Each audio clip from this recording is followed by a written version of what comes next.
And we're here. I don't want a lot for Christmas. There's just one thing that I need. Ray, you screwed it up. You practiced this. We practiced this before we started. The only thing, when I say need, you go, and you forgot. You waited way too long. You screwed it up. I did not. Oh. Sorry, guys. We try to brighten your day with a Christmas carol. We screwed it up. Well, Ray screwed it up. I was perfect. That was perfect. Ray screwed it up. You know what's funny about this song, Ray? The first line is, I don't want a lot for Christmas. And then the chorus is, all I want for Christmas is you. Like, you ain't shit, boo. You ain't a lot. You ain't shit. I like it. It's funny. That is something that I am so glad I have avoided outside of commercials this year. I always look forward to avoiding Christmas music at all costs. And because I don't go anywhere, I don't do anything. Merry Christmas to everybody. This is the Christmas Eve episode of Bro Plata. And we are live on Facebook, Twitch, and YouTube. Tim loves Twitch. It's his favorite app to use. Hashtag cancel Twitch. It's always there. Put it in with it. Hashtag cancel Twitch. Tim Danko, the reason. Derogatory for us Tourette's people. Derogatory. Yeah, you don't like Louis Twitchell Santani either, or is that just something you feel that joke just get nothing at all. Boom. Christmas show bomb. Bringing the gift home. That's what I'm doing. Of show bombs. Now, what were you saying, Ray? Let's try to get on some sort of track here. What's going on? No, I was saying that like Ari Shaffir brought this up on a podcast recently that he does, where he was like, I was on a thing and the guy tried to tag on a Zoom show, and it was just like, yeah, you should have been there. And that's exactly how I felt going into that horrible joke that I just tried to do. So that's always fun, my friend. I believe you. Ray, I have a couple things to talk about. We have a lot of things to talk about. We had fights, right? Fights Saturday. Yep. Talk about that at some point. We'll get there. But this is, Raymond, I talked to you about this a bit, but this is a big deal. Raymond, you did me dirty, all right? And I told you this.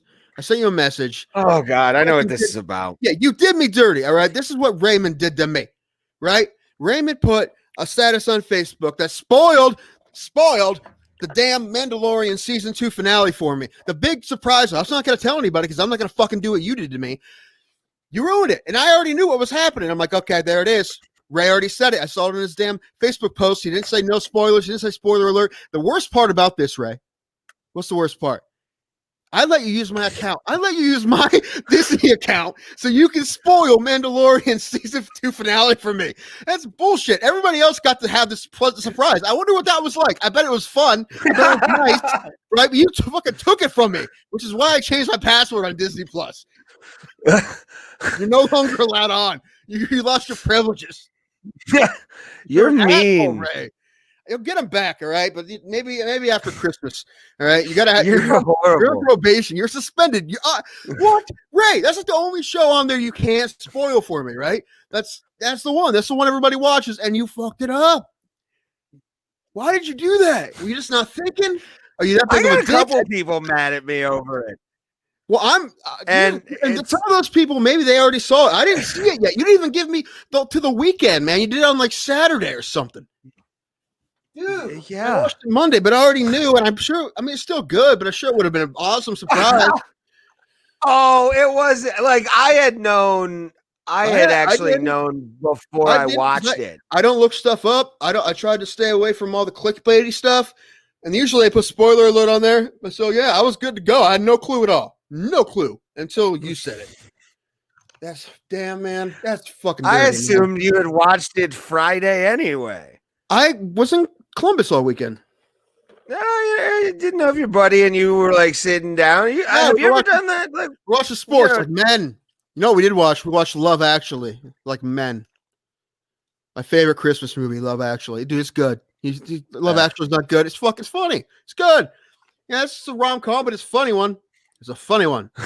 And it's so good and it did so well that they tried to recreate that movie with like 8 different holidays, right? And they were awful. They tried to do New Year's Eve, and then they did Valentine's Day, right? They're all terrible. But Love Actually is actually good. I'm not a fan of many rom-coms, so like, yeah, I get, it's a Christmas movie. That's why I give it a pass. There's some rom-coms I like too. There's a lot of them. Knocked Up is a rom-com. Very funny movie. And 40-Year-Old Virgin, also a rom-com. Very funny movie. I mean, those are just 2 Apatow examples, but 40-Year-Old Virgin does not age well. No, I haven't watched it in a while. I still have the DVD. All right, because I kept it because I know I'm gonna need it sometime when I start smoking weed again.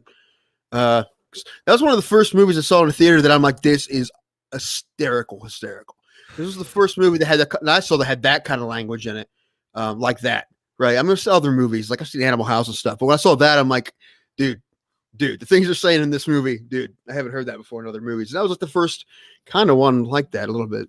And I also saw Superbad when I was in high school, and that was fucking hilarious.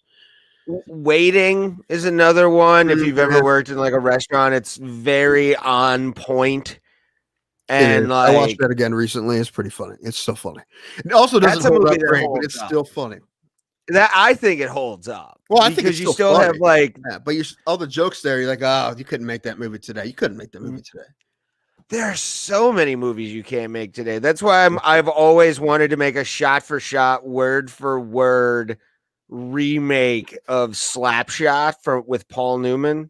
It's my goal in life, is just use the original script, new people playing the same characters with the language that's being used in the entire thing, and just have that mentality to it of like old school remake of a great fucking comedy. Like, you can't make that movie today at all. You don't need a remake of it. It would be funny though, make it a little bit different. It's like every time somebody said something like that, 1 or 2 people made like a face.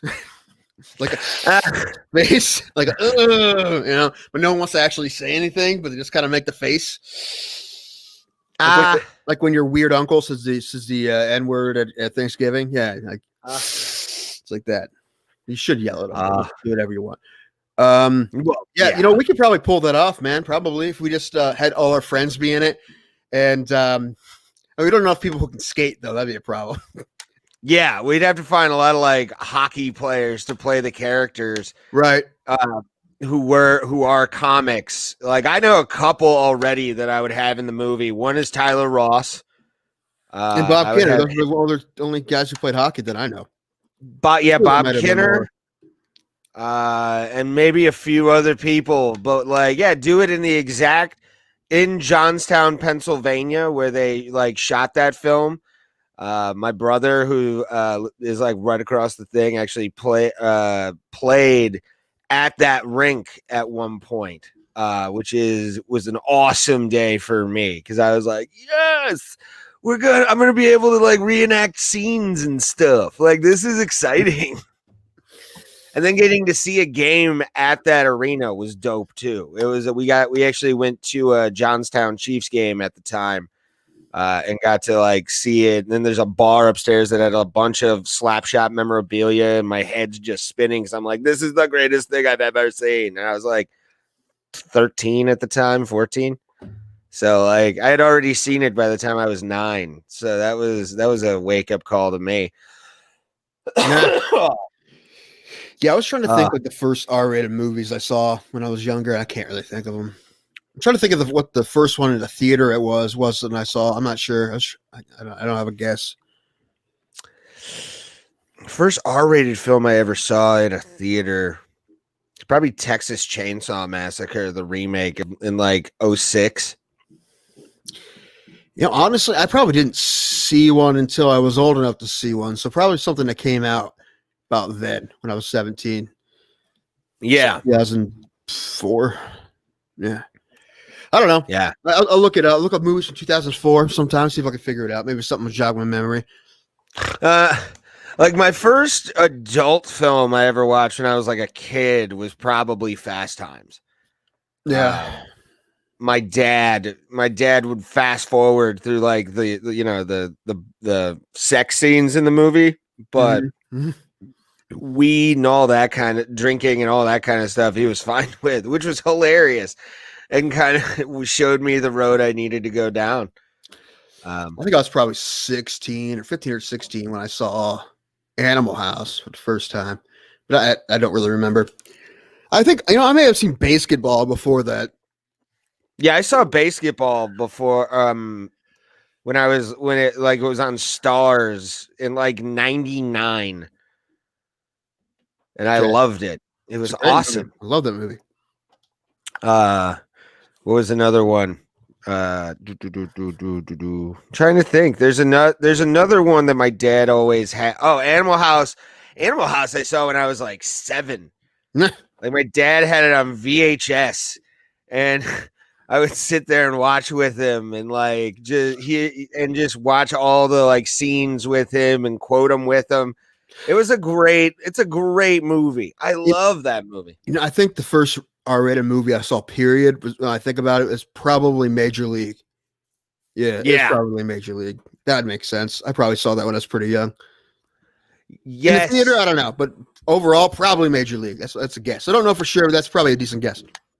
My first, Major League. My dad had, I think it was Major League and The Babe on like 3 or 4 hour long like VHS that he like recorded off of HBO or something.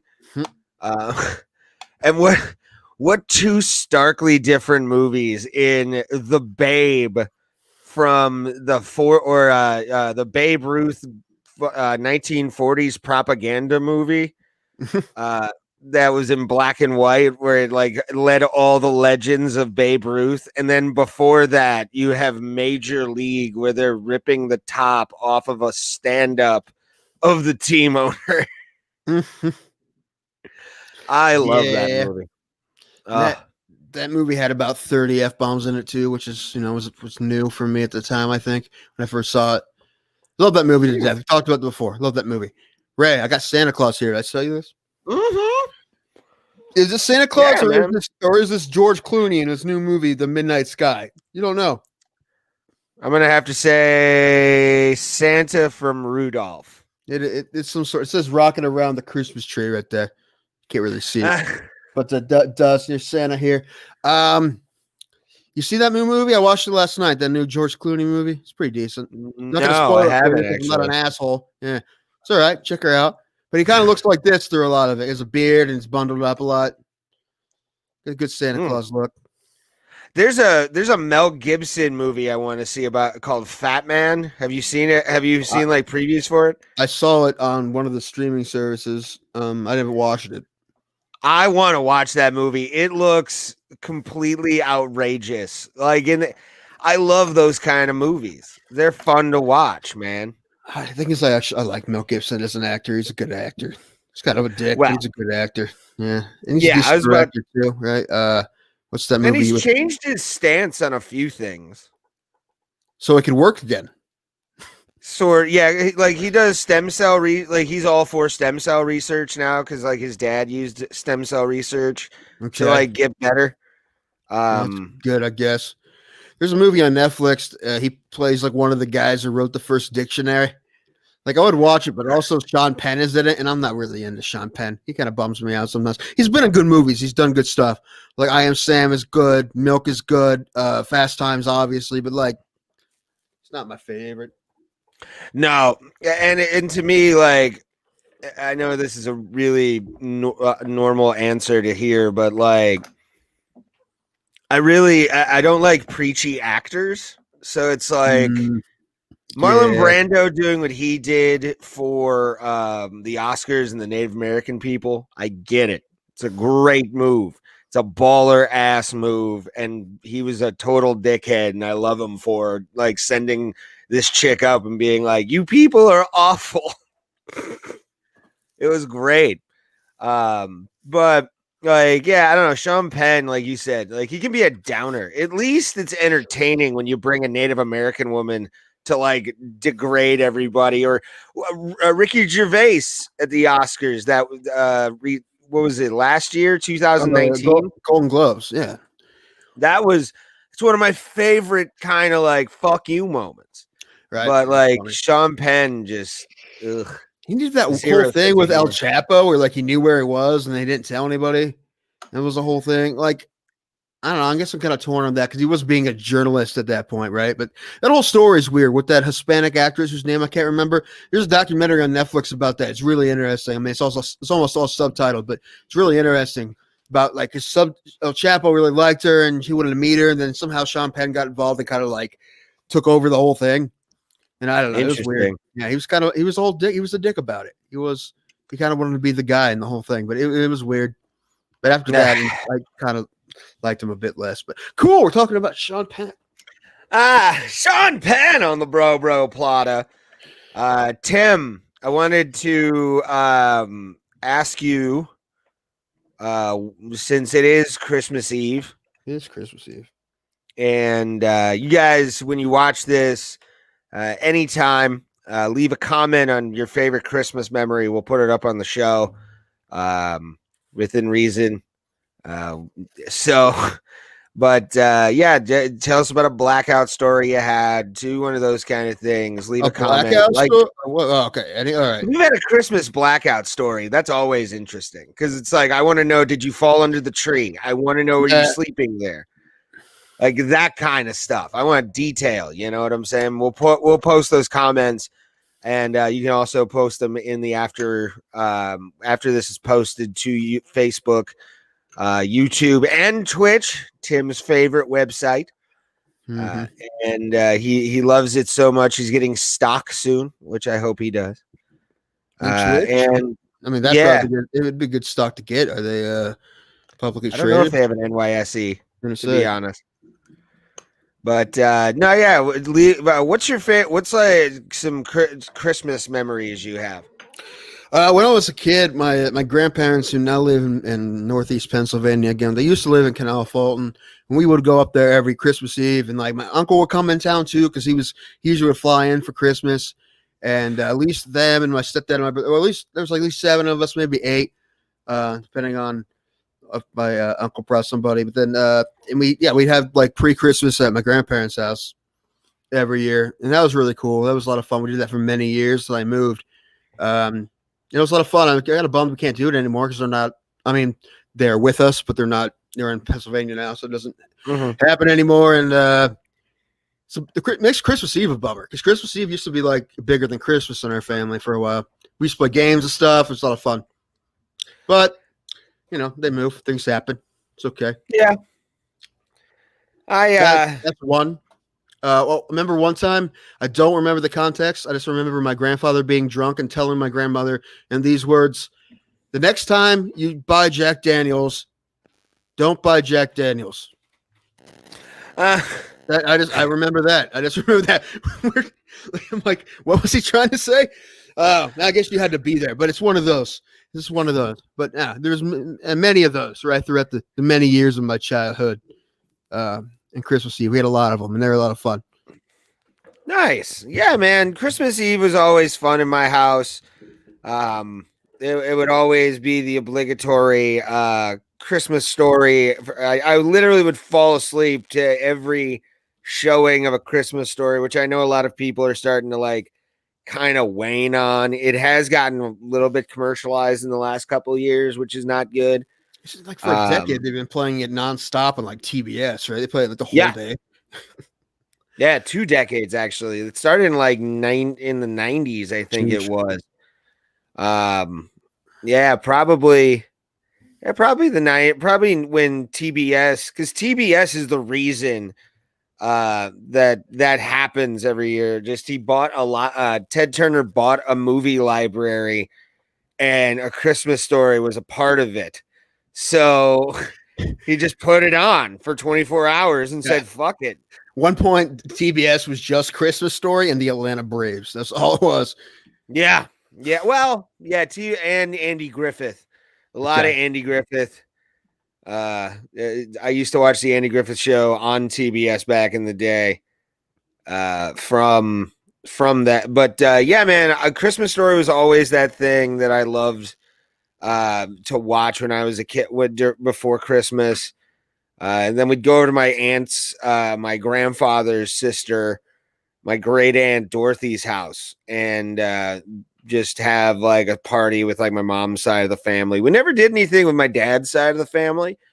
But it was because that's a long story in its own right. But no, yeah, Christmas was always a fun time. I remember literally almost like clockwork. I would open at least like 3 WWE action figures every year. And like the new ring. Like there was times where we got belts, like the title belts for those kind of things. It's also this time of year is the first time I actually got into UFC video games. My dad had bought me a PS2, and UFC Throwdown was one of the games that I got to play on there.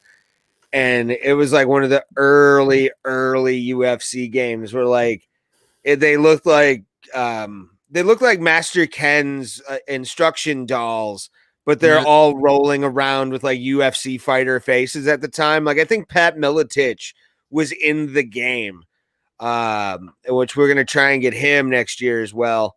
Hopefully that would be awesome. But yeah, man, that's most Christmas. And then in the last couple of years, Christmas hasn't really been a big thing for me. And it's just, but you know, to each their own and loving Christmas. I like it. Tomorrow I'm going to go to my brother's because, you know, he has kids, 7-year-old and a 3-year-old. So we'll go over there tomorrow and they'll open all their stuff. And we'll eat. I think we're eating prime rib, which is pretty awesome. But yeah, I think that's pretty much all that's going to be happening tomorrow. I'm actually looking at one of my presents from high school I got from my grandparents. I had my keyboard. I still have my keyboard I got when I was in high school. Looking at it right now. And you haven't composed our theme song? Why? You know what? I'm missing a power cord. I'm gonna find a power cord for it. I mean, I could also put batteries in it, but that's a lot of batteries. I haven't touched it I haven't touched it since I moved back to New Philly. So it's been like 6 years since I touched that thing. You should write the theme song. Okay, I guess I could. Because I like the theme song we have now, but at the same time, like, you know what? Is that public music that's non-copyrighted? That yes, yeah. Okay, yeah. I'll just sing over it. Okay, I'll just do that. That shouldn't be hard. I like it. Probably do that. Write some lyrics, and at 2021 we will have a song. Because it's it's like a 4-minute song. I had to like wane it down and like find the best parts for 30 seconds. Yeah. Good. You can have a rap verse on it then. There you go. Oh God. And I'm white. Like I'm too white to rap. I don't know. That doesn't stop a lot of people, man. That's actually too white to rap is actually a genre of rap. It's they call it nerdcore or something like that. That's funny. Yeah. Have you heard of MC Lars? I've seen MC Lars live. It's actually pretty good. No, but what's his name? MC Chris, I like. Yeah, that's another one. Yeah, that's another one. Yeah. I always listen to Fet's Vet. That's a great song. Those guys. Shoot, what else was I gonna say? It was something. So this is the last fight until like January 16th, right? We had Saturday. So yes, sir. And this is 48 for us, episode 48. Our goal is 50, so we want to get to 50 before the end of the year. So I think we have plans, right? We're gonna do an award show. Hopefully next week sometime. We're gonna do the Plata, our best and worst or whatever. We call it the Plata Awards. And then we're gonna try to do like a pop-in show where we're gonna invite everybody that wants to be on. And we're gonna talk about how shitty this year was or whatever else. Any stories, whatever. Yeah, we'll send not really funny, but everything else. We will post a link in the description for that episode. That'll probably be episode 50. That'll probably be episode 50. Yeah. I don't know if that's a good idea. Maybe we should just have them get through Harrison. I don't want to make it too easy. You should get a hold of Harrison. No.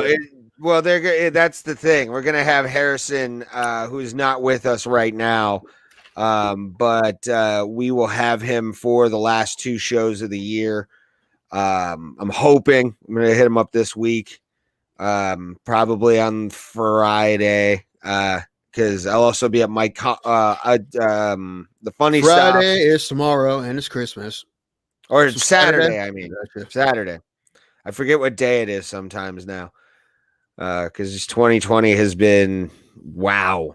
Luckily, though, I Yeah. got to start this podcast with you, which is awesome. Right, We've we had did some- that. Right, that's the one thing we did. That's the one productive thing I did this year. It's barely productive, really. That It's I finally got some tests done. They're normal. Oh, I got my MRI results back. I have a brain. It's there. It's in there, and they say it's normal. Well, it's normal as far as looks good, right? no lesions. I thought you're just gonna say no leaks. Hope not. Not that I know of. Should be. It's good. We all Good. know about my issues, right? But besides that, normal, healthy, right? Yeah, and I'm Good, glad to which is hear good. that. Which is good because I was a little worried about it. So And also, I'm gonna. I was gonna say I went to the doctor the other day, and I have a new doctor, and she gave me shit for being fat. The other ones just kind of let it go. This one's like, well, so what are we gonna do about your weight? I'm like, I think I'm perfect the way I am, and she's like, no response, and I'm like, all right, yeah, I know, I got to do something. I got to do something. I'm like, I'm aware. I know. I got to. Yeah, blood pressure's not great. It's not perfect. I don't think actually. It's the same as it's been, but apparently that's high. They didn't tell me it was high before. No. Yeah, I went to the doctor this year to get checked out because I was just I had like some just wanted to get like see if everything was okay, and then also possibly get a COVID test, which they actually like talked me out of. I was kind of pissed off about it. Do they even have them there? Like my doctor, they don't have the capability to do so. They did run me a script for one, but I never got it. I just kind of hold on to it in case I need it. So Yeah, that's what I wanted to do was get but like even then I'm like yeah, where can I go? You know, I'm probably gonna get one this year or at the beginning of next year for sure. I might just. I don't know. It depends. If I don't think I need one, I'm just gonna wait till I get the vaccine. I guess, right? Which will be, I don't know. Who knows? Fall, summer. Who knows? Yeah, I'm hoping. I'm hoping for that, man, because I, I mean, going to Pete's is nice, but Jesus Christ, dude, Jesus fucking Christ. Yeah, you need stuff to do. I know. Me too, man. I'm getting bored. I've been bored the whole year by a lot. Yeah, I might go to Cancun in May with my buddies. I might do that. I'm tentatively scheduled to go somewhere, and I will reveal that if everything works out properly. It should be an interesting way to set stuff up. If I do, it's tentative right now. Hopefully, it does happen. That would be dope as fuck to have happen. But I will hold where I'm possibly going to myself. You told me about Sacramento. Is it Sacramento or is it somewhere else? No, sir. It's better than Sacramento. Okay. I actually am not going to Sacramento. Okay. Is it? But it's not Mexico, dude. I will do the show with you from Mexico. If we can't get our first international guest, which we've been stood up twice by international guests, I will be our first international guest. All right. Just by being in Mexico. I mean, it would be a wonderful thing. I'm not gonna lie. Yeah, and I'll do it from the beach if I can, or I'll do it from some sort of view. You get a nice view. It won't be green screen. Although you should green screen the exact same thing I have behind me. This would be a dick. That'd be funny. That's something to do. Are we being funny? I don't think we are. I want to talk to you. You just told me about. What do we got? No, we're fine. We're about to get into something very interesting. Let's do it. And that would be Anthony Pettis fought last Saturday and won. He did, and now he has. Tim has just told me about this, and I pulled the story up about Anthony Pettis has left the UFC and is now with the Professional Fighters League for their 2021 season. That's a huge get for them. Dude. Oh, for sure. That's probably the biggest name that they've had in the organization, besides maybe Rory. Yeah, Rory's another one. yeah. I mean, Rory wasn't even a champion, right? Anthony Pettis was in the UFC. So yeah, Anthony Pettis and Rory McDonald are definitely their two biggest stars. They have other guys too. I mean, they have I think Kayla Harrison still with them, and then I'm trying to say he's a star, but I can't remember his name. The kid from Columbus, Lance. What is his name? He's the featherweight champion. I do not know. Let me look it up. Oh, I'm gonna get it here quick. He's from Columbus. He went to Ohio State. I think he trains at Alpha Male. Lance Palmer. Yeah, there he is. Yes, Lance Palmer. Yes, but like I wasn't even aware. I think you told me that Pettis, like we in a text conversation, that he was leaving, and yeah, I saw it that it was his last fight in his contract. But then 3 days later, they say he signed with PFL, which means they were already talking about this. Man, he already had his foot at the door. He was going to fight Alex Morono, and then he was going to be done, and probably with the PFL. Right? Because, I mean, it wouldn't happen that fast if he wasn't already looking. So him or his people, he may have, not personally, but his people were looking, and PFL gave him a good offer, and he took it. I thought maybe he'd go to Bellator only because his brother Sergio's there, but went to PFL. That'd be fun. I mean, listen, him and Rory at welterweight would be a great fight. I'm excited to see that. That'd be fun already. Yeah, that is going to be a thing, like to see him now go into the another welterweight division, see how he fares with. I mean, you always have the stereotype UFC is the greatest, or where the greatest fighters fight and all that kind of stuff. Not all of them. Well, yeah, but that's going to be the interesting part. Like we said before. Sorry, man, I keep interrupting you. No, you're fine. I was saying, they definitely have the deepest roster, but they don't have all the best guys, right? No. Like, there's killers. There's a lot of killers over in one, and there's Patricio Pitbull, those guys, and Rory's really good still. So and even Pettis, So I mean, that's just an example. Yeah, and honestly, like looking at the PFL, this is a nice profile boost too. Sure. Definitely is coming off, especially Anthony Pettis coming off of a win. Which was we'll get into the fight card in a minute. And I'll give my opinion on the whole card itself. My picks were so bad. It's the worst I've ever picked, dude. I missed every pick on the main card. The only two I got right were Pettis and Jimmy Flick. That's it. All the main card, I whiffed on all of them. It's the worst cards, which is almost as impressive as just getting them all right. Right, so it's like. Because they're all toss-ups anyway. But now I whiffed on all of them, man. It's pretty funny.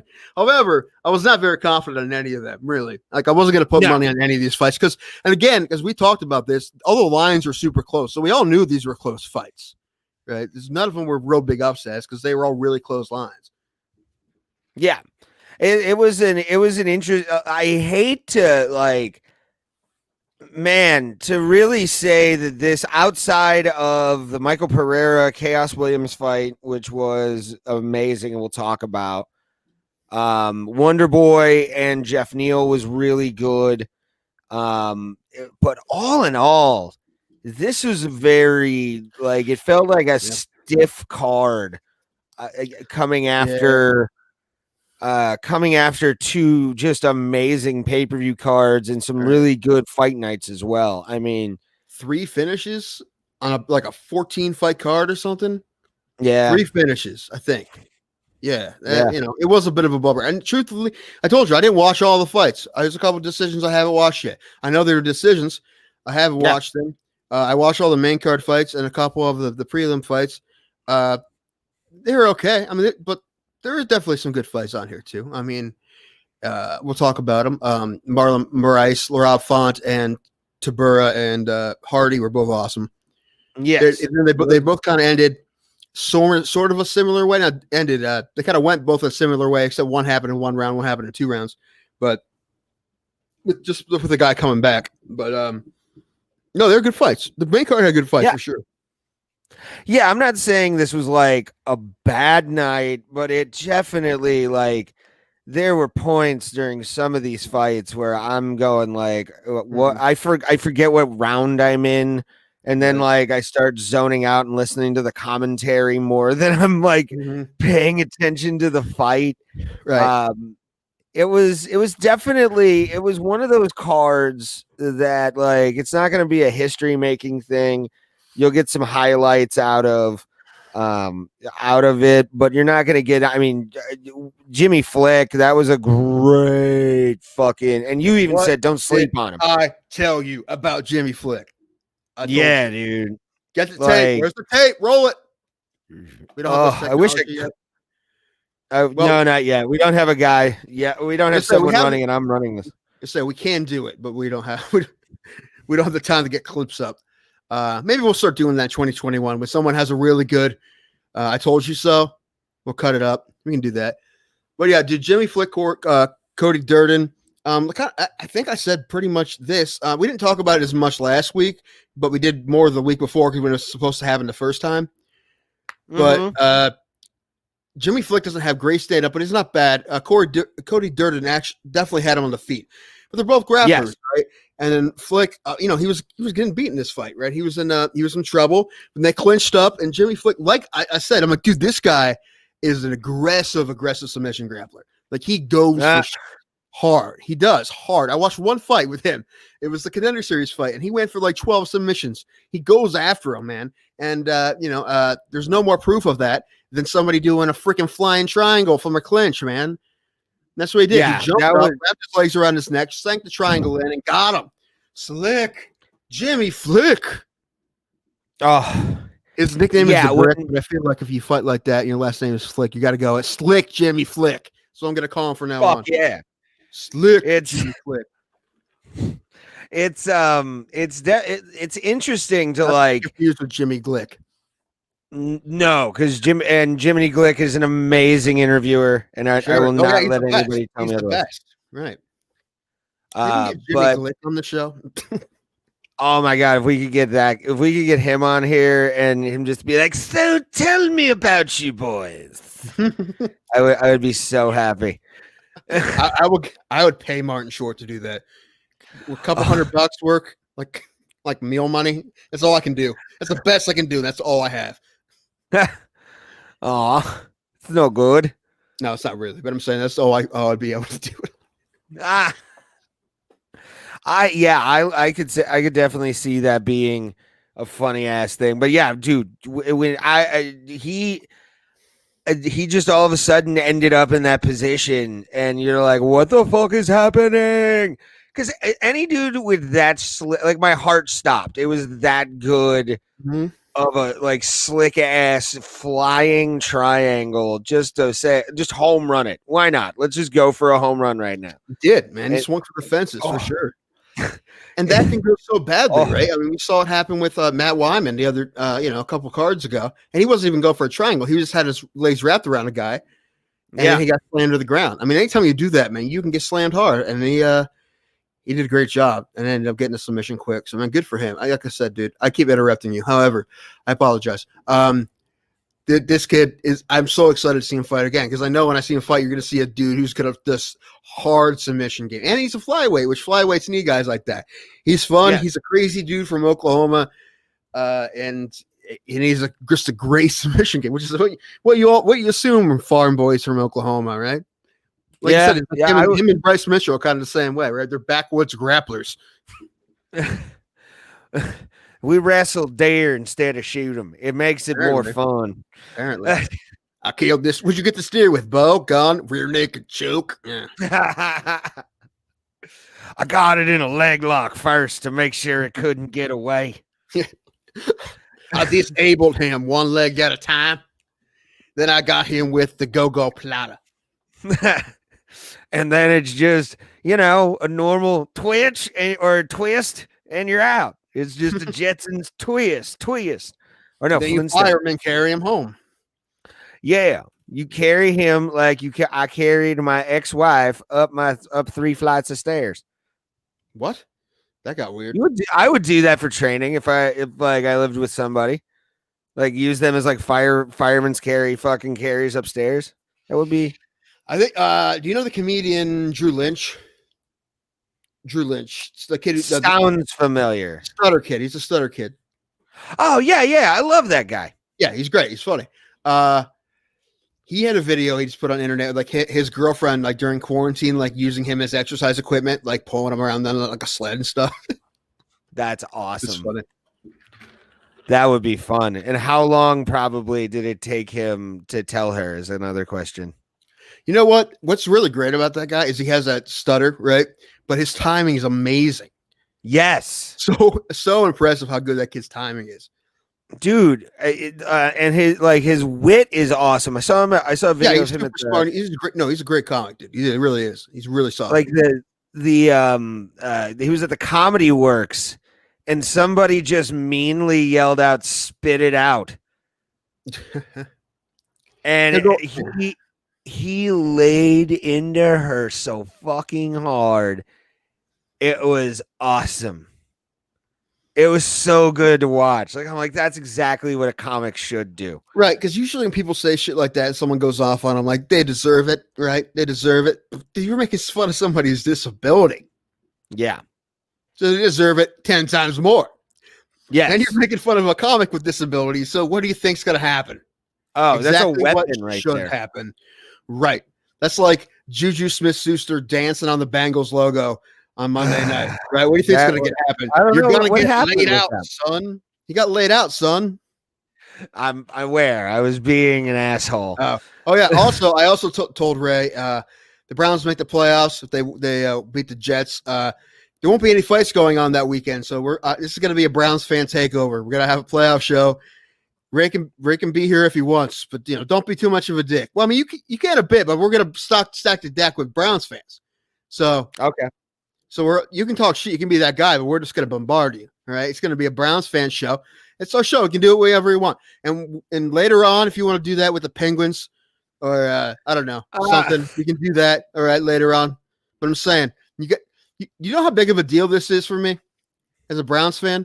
I'll get someone who's watched them lose a game after game after game after game after game after game. Yeah, I remember my first playoff series. Yeah.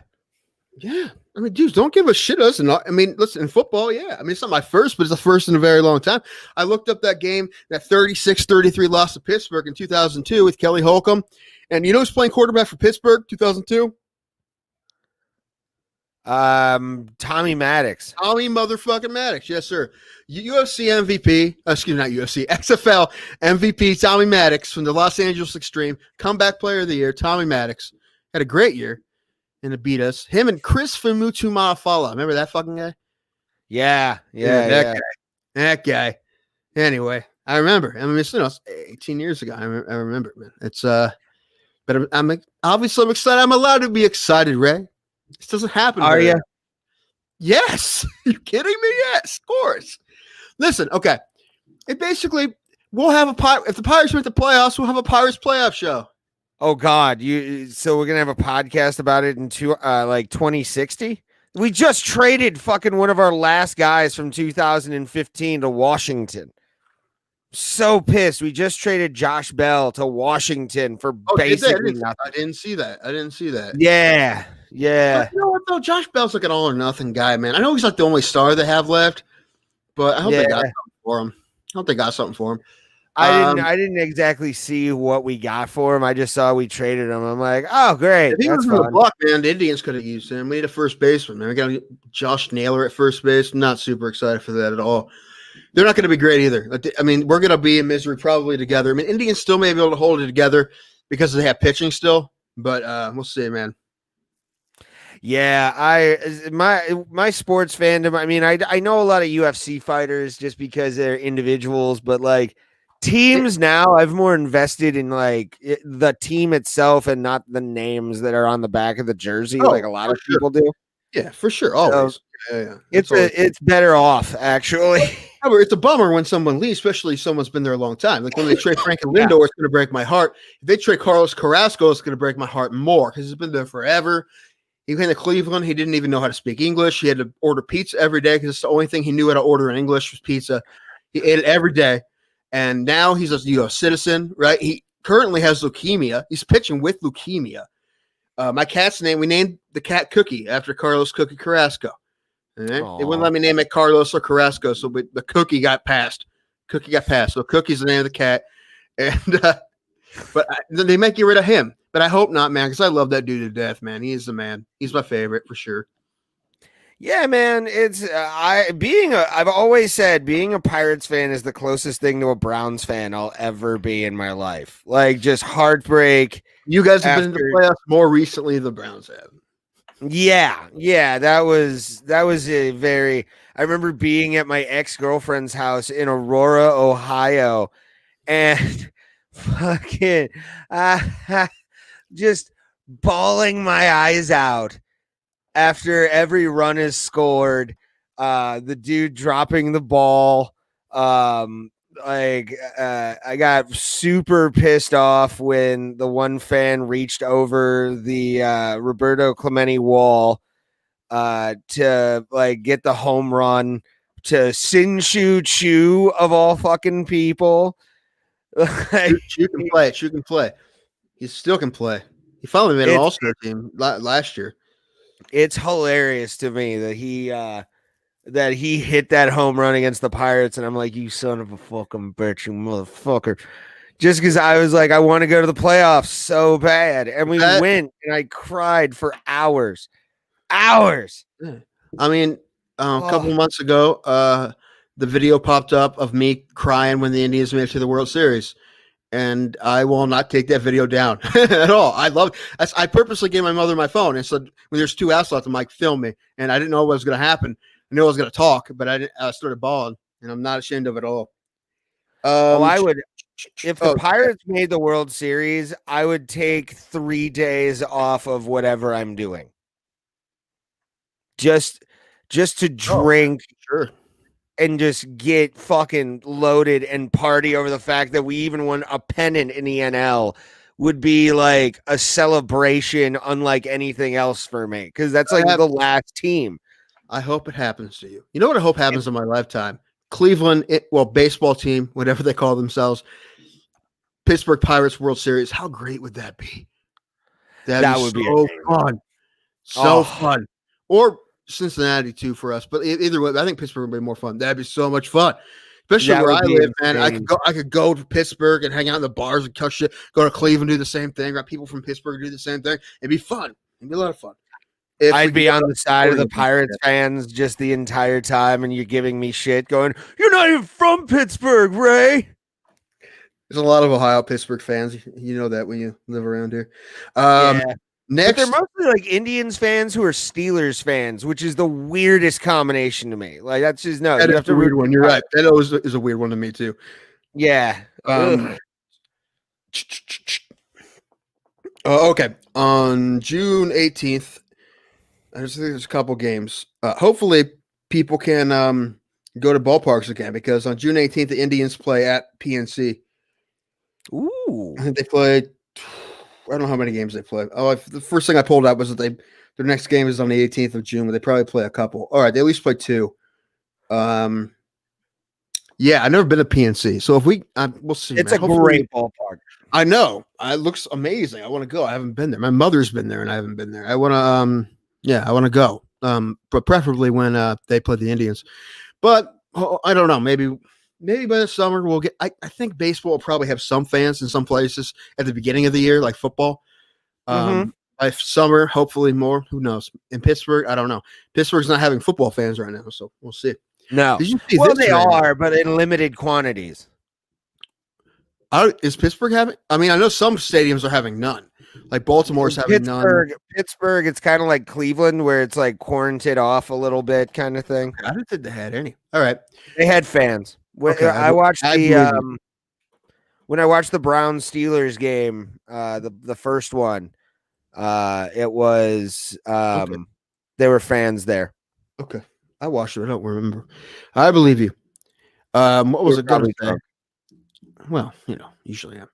Shoot, what was I going to say, Raymond? I forget now. Oh, yes. They moved the Rose Bowl out of California. You see that? Yeah. They're going to move it to AT&T Stadium.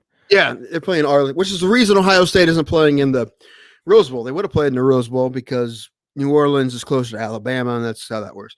But Alabama opts to play at Arlington, so Ohio State Clemson's playing in New Orleans. Watch that game Saturday, too. Ohio State in the playoff again. good. They didn't play great against Northwestern, but you watched that game, Ray? I was angry at the No. coaching. They didn't I figure don't out watch that football. they couldn't stop the run. Northwestern could not stop Ohio State's run. It took them way too long to figure it out. They finally did. Trey Sermon had like 324 yards. The offensive line, Trey Sermon won them the game, won the defense. But man, Justin Fields didn't have a good game. That's fun. It happens. But it was so weird how pass happy they got when they couldn't stop the run. It finally happened, and they won 22-10. But man, they still got in the playoff. They play Clemson. That's going to be tough again. We'll see. Last year, I was just going to say, last year I put $200 on Buckeyes to beat Clemson, and they didn't. I lost $200. I will not be putting $200 on them this year, although they're getting like 8 or 10 points or something. But I don't have faith this year. Not that much. Yeah, I love the coach for Clemson. I think rated Ohio State like 11th. 11th. Fucking Dabo Sweetie.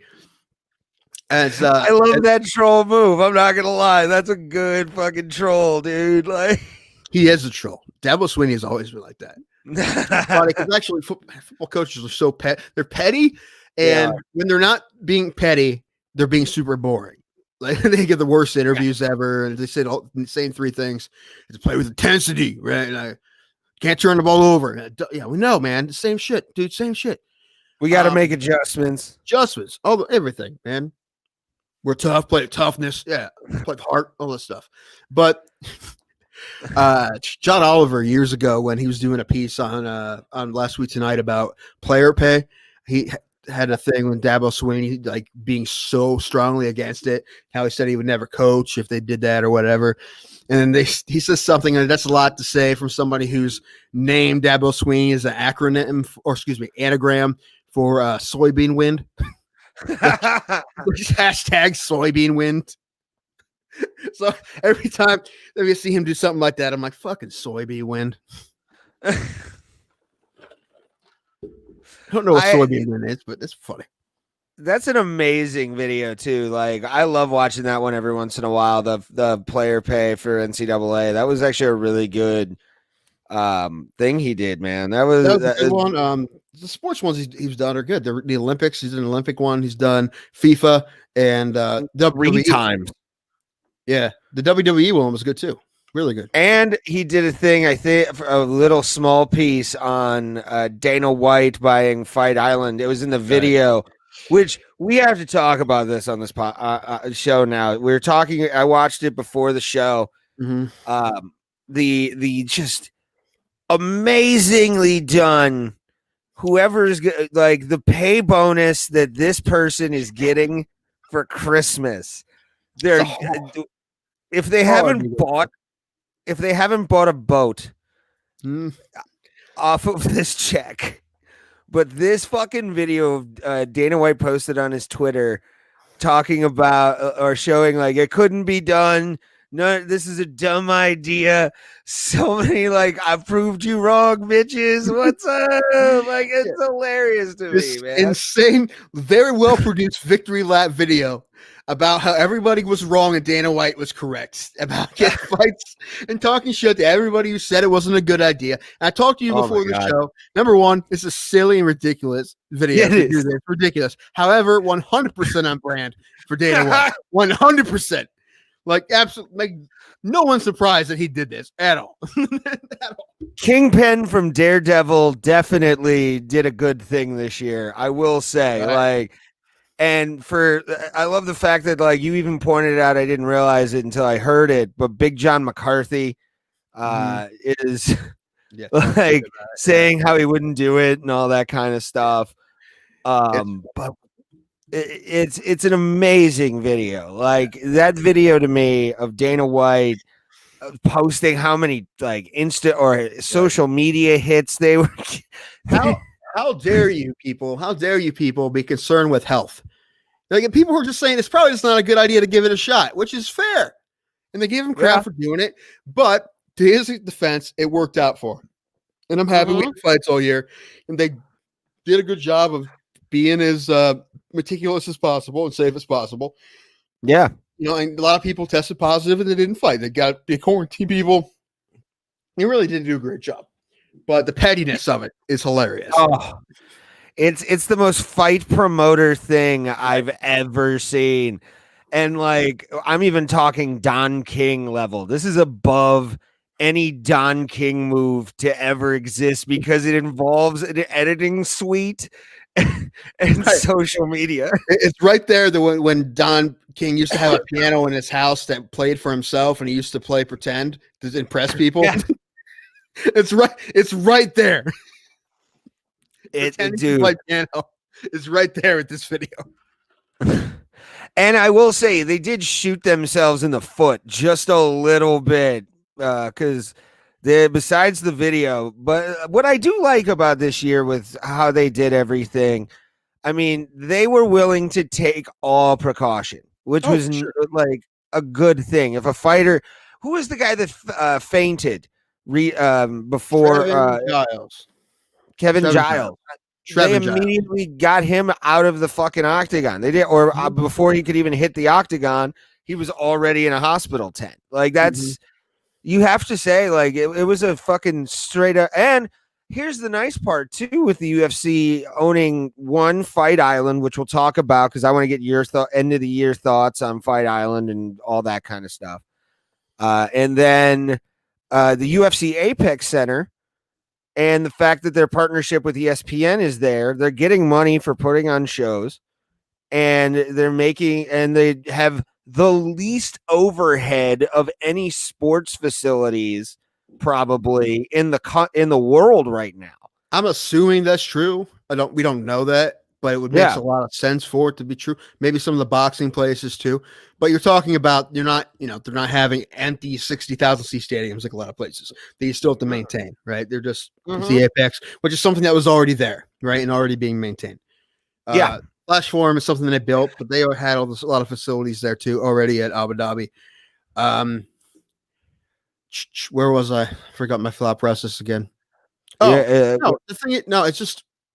I guess I was just going to say again that it's funny because I mean it was great and he was right, but it's just funny that it had to be so petty because like no one else does that. No one else is like I was right, you were wrong. Bow down before me. I am the hero that saves sports. You know who does that? The president. It's Dana White and the president are the people. I've saved the Big Ten. Yeah, that's those are the people that do that. But the thing also we give Dana White a lot of shit because it's so easy, and if you don't do it, it's silly. Why wouldn't we? I mean. I talked briefly about how there are some journalists that they're puffy. They're very puffy. The UFC. They do kiss ass a bit, but we talk because like you have to. If you ask him the hard questions, he's not going to let you around. No. And he's done stuff Look like at Ariel Helwani. Yeah. There's one. He's permanently banned from scrums. Both of them. Yeah, but both those guys, him and Luke Thomas, both do that, and they're both making money at the sport still, right? But most of those guys who are allowed in there are guys who just were asking normal questions. But the UFC, they don't have those journalists don't have the protection like the MLB and the NFL that you can still you're still the plain dealer person, then you can still go. We set to send somebody, and we're sending you because you're our beat person, right, or whatever. Yeah. They still do that. UFC, Dana White by himself can just say, I don't like that person. Let's not do that anymore. And it's not great because it keeps him from being held accountable with stuff. The only time he gets talked shit to on even television, ESPN, is when it's a non-MMA person. Ryan Clark went after him about fighter pay, and Ryan Clark worked in football for a long time. It's always the non-MMA people who go, or the ones that like Ariel Helwani and Luke Thomas who do not go, who are not allowed there anymore. But good for them because they're doing the right thing as journalists. Now, this podcast, we don't know what we're going to be yet. Right now, we're probably not going to be. We're not going to probably not going to be Ariel Helwani or Luke Thomas. Probably not. We don't. You never know. You never know. We may shift that, and we may become investigative journalists on stuff. You never know. It's not impossible. If I had to guess, I said probably not. We're going to be the fun podcast, but we're going to ask questions. We're going to ask the questions we want to ask, and sometimes we're probably going to get some weird. Answers. If we would have had Mark Hunt on, we almost did. We would have asked him the questions people have been asking him about the UFC lawsuit and whatnot. He may or may not want to answer them. That will happen, right? But you got to do it, right? Yeah. But the thing is, I understand those guys have to keep their jobs. Plus, they're trying to keep jobs, right? And they made their choice, so I don't give them too much shit. But if you pretend like it's not happening, it's definitely happening. Oh fuck yeah, for sure. More than in any other sport by far. Suppression of suppression of the media by like these organizations has. I mean, you can even go back to. Yeah, it's like Russian public news, like that. Oh yeah, like you only report what we want you to report, and yeah, the only people that did it, like HBO did fighter pay stuff, and then he got mad and said the only reason they did that is because they're a boxing station. They were, I think they just dropped boxing, but they were. Yeah, they were. The reason they did that, and then ESPN people went after him who aren't MMA people, but they don't. Somebody has to, right? I was going to say somebody has to hold people accountable. Right. It's one of the and that's what journalists are for. And those guys are good for them. They're good journalists. And so Errol Hawani is still one of the most respected MMA journalists. Maybe not to Dana White, but overall, right? He still works for ESPN. Mm-hmm. He still writes. He still does investigative stuff. Good for him. Luke Thomas too. Again, what was I going to say? I forgot it again. It's one of the reasons we didn't hear very much about that lawsuit. No, we barely knew anything about it. I mean, the first time I heard about it was when Luke Thomas was on Joe Rogan. First time I heard about it. And I didn't hear very much about it. It's because those people don't talk about it. No, not a lot of time. There's a really good article about what's going on in ONE FC too. That's a different organization, but somebody did some digging there, and that's pretty interesting. If you haven't seen it, I'll try to find it for you. Oh yeah, send me that article. Shady shit that's going on with ONE. Yeah, I should have did that before. I actually forgot. Well, I mean, it's China, so it's already they're already looking at some fuckery to begin with. All the weird stuff. One of it was like they barely tested anybody, which is not surprising at all. I mean, that's what Pride did forever. And there was other stuff too. I forget what else. It was a lot of weird, shady shit. But it was good. It's a good article. Because somebody did some investigating, right? So I don't know. I mean, look, fans of the sport deserve that, man. We've had that forever. We've always had investigative journalists in professional sports, really good journalists, man. There's, the newspaper journalists back in the day were legends, right? Yes. Right. And MMA, we're lucky we have a couple, right? But in the ones that want to do that, I'm sure there will be other ones. There will be some other ones, of course. There's some people, but they're going to know that they're going to burn some bridges because that's what happens when you do something like that, when you go after people and whatnot. It happens with TV too. Let's talk about. We'll skip right now. I want to go to this fight though, because yay, Marcin Tybura, baby! I love it. This is a good fight, right? Yeah. It was an onslaught, but but at the same time, Marcin Tybura was able to get his wrestling in there and get the win. I mean, seeing him on top of Greg Hardy was a fantastic sight. I loved it. It took a minute though, right? That first round, Greg Hardy looked fantastic. Yeah. He looked like the real deal. He really did. I'm surprised he didn't stop. I mean, Tybura has a heck of a chin because he hit him. I think it was like 6 straight right hands in the first round. Jesus Christ. It was like, boom, boom, boom, boom, boom, boom. Man, and he was hurt. He hurt him for sure, but he didn't get him out. And lesser guys, he would have gotten that. Well, lesser chins. I shouldn't say lesser fighters, lesser chins. He would have gotten out. Yeah. But I think Tybura a little bit had the Ronda Rousey syndrome a little bit, thinking that although he knew for a fact that his ground game in wrestling was most likely a whole lot better than Greg Hardy's, he thought he could still beat him on the feet, and he tried to do that for a bit, and it didn't work out for him. That's what happened. More of the people than Ronda Rousey did that, but that's the most famous one, right? But he did that a bit, and he almost got stopped for it. In the second round, he finally figured it out. On the end of the first round, he went for a takedown.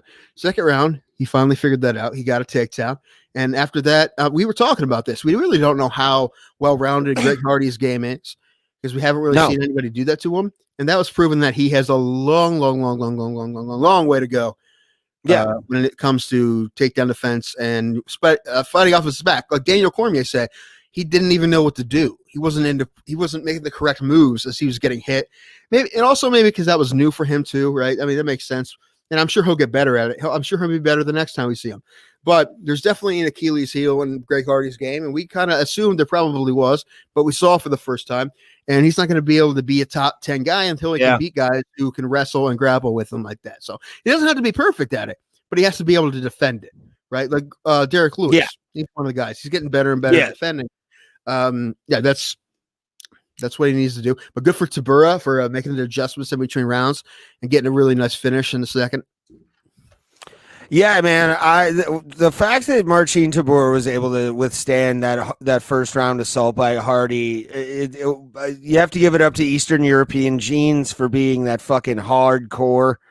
It's always a good time. I mean, again, I'll put this Poland in his house.